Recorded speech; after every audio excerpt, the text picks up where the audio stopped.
తాజా అంశం చూస్తున్న ములకల చెరువు నకిలీ మద్యం కేసులో విచారించేందుకు జోగి సోదరులను సిట్ అధికారులు కస్టడీకి తీసుకున్నారు. మరింత సమాచారం మా ప్రతినిధి జయప్రకాష్ అడిగి తెలుసుకుందాం. జయప్రకాష్, జోగి రమేష్, జోగి రాము సోదరుల సిట్ కస్టడీకి సంబంధించిన వివరాలేంటి? సుజాత, కొద్దిసేపటి కిందటే విజయవాడ జిల్లా జైల్లో జ్యుడిషియల్ రిమాండ్ లో ఉన్న జోగి రమేష్, జోగి రాములను సిట్ అధికారులు కస్టడీలోకి తీసుకున్నారు. ములకల చెరువు కేసులో 3 రోజుల పాటు విచారించనున్నారు. ములకల చెరువుకు సంబంధించిన ఎక్సైజ్ అధికారులు కూడా ఇక్కడికి వచ్చినట్టు మనకి తెలుస్తుంది. వాళ్ళు అదే విధంగా దీనిపైన ప్రత్యేకంగా ఏర్పాటు చేసిన సిట్ అధికారులు కూడా విచారించనున్నట్లు తెలుస్తుంది. విజయవాడ గురునానక్ కాలనీలో ఉన్నటువంటి ఎక్సైజ్ కార్యాలయానికి వీళ్ళని కొద్దిసేపట్లో తీసుకువెళ్లనున్నారు. ప్రస్తుతం విజయవాడ జిల్లా జైలు నుంచి ప్రభుత్వ ఆసుపత్రికి వైద్య పరీక్షల కోసం తీసుకువెళ్లారు. వైద్య పరీక్షల అనంతరం ఎక్సైజ్ కార్యాలయానికి తీసుకువెళ్లి విచారించనున్నారు. మొత్తం ఇప్పటి వరకు చూసుకున్నట్లయితే నకిలీ మద్యం కేసులో ప్రత్యేకంగా విచారించేందుకు ప్రత్యేక సిట్టు ఏర్పాటు చేశారు. ఈ 2 కేసులు కలిపి ఆ సిట్టు విచారణ జరుగుతుంది. దీంతో పాటు వేరువేరుగా ఇటు ఎక్సైజ్ అధికారులు, ఇటు ఇబ్రాహీంపట్నం, భవానీపురం ఎక్సైజ్ అధికారులు, అదే విధంగా అటు ములకల చెరువు సంబంధించిన ఎక్సైజ్ అధికారులు కూడా మరోవైపు విచారణ జరుపుతూ ఉన్నారు.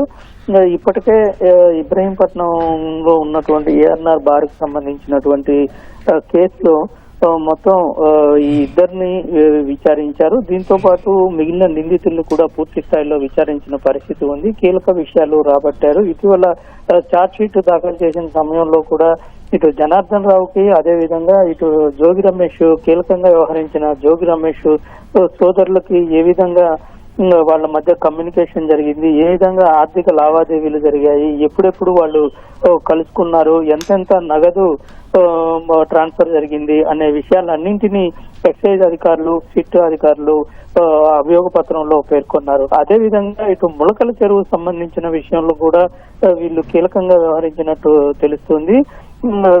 ఇటు జనార్దన్ రావు, అదే విధంగా జగన్మోహన్ రావు, 2 సోదరులు వీళ్ళు ఇచ్చినటువంటి హామీ మేరకే ఈ నకిలీ మద్యాన్ని తయారు చేసేందుకు ఒప్పుకున్నారని వీళ్ళు ఇచ్చిన హామీ, వీళ్ళు ఇచ్చినటువంటి ఆర్థిక వెసులుబాటు ఇచ్చినందుకే ఈ మద్యం తయారీని ప్రారంభించారనేటువంటిది తెలుస్తుంది. దీని ప్రకారంగా అసలు ములకల చెరువులో ఎంత నగదు ఇచ్చారు, అక్కడ ఎప్పుడు ప్రారంభించారు, అక్కడ ప్రారంభించడానికి గల ఉద్దేశం ఏంటి, ఎందుకు అక్కడ చేయాల్సి వచ్చింది, ఇటువంటి విషయాలన్నింటినీ ఈ రోజు విచారణలో అడిగే అవకాశం కనబడుతుంది.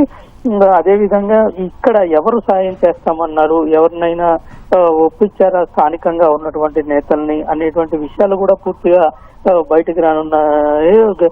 గతంలో వైసీపీలో ఉండి ప్రస్తుతం టీడీపీలో ఉన్నటువంటి నేత పైన ఆరోపణలు వచ్చిన సంగతి తెలిసిందే. దానికి సంబంధించి కేసులో కూడా ఉన్నట్టు మనకి తెలుస్తుంది. అయితే అసలు ఏ మేరకు అసలు ఇక్కడ హామీ ఇచ్చారు, అదే విధంగా ఎంతెంత ప్రొడక్షన్ ఇక్కడ జరిగింది, ఎంతకాలం నుంచి ములకల చెరువులో ఈ నకిలీ మద్యం తయారు చేయటం ఆరంభించారు, ఈ విషయాలన్నింటినీ ఈ రోజు తెలుసుకోనున్నారు. ఈ జనార్దన్ రావు ఇచ్చినటువంటి సమాచారం, జగన్మోహన్ రావు ఇచ్చినటువంటి సమాచారం ఆధారంగా వీళ్ళని విచారిస్తారు. వీళ్ళని విచారించిన తర్వాత ఈ ప్రశ్నలు వచ్చినటువంటి సమాధానాలు సరిపోల్చుకొని వీళ్ళ దగ్గర ఉన్న ఆధారాలు కూడా చూపించే పరిస్థితి ఉంటుంది. గతంలో కూడా ఇక్కడ 2ని విచారించిన తర్వాత వీళ్ళు అధికారులు దర్యాప్తులో తెలియని విషయాలన్నింటినీ సరిపోల్చుకొని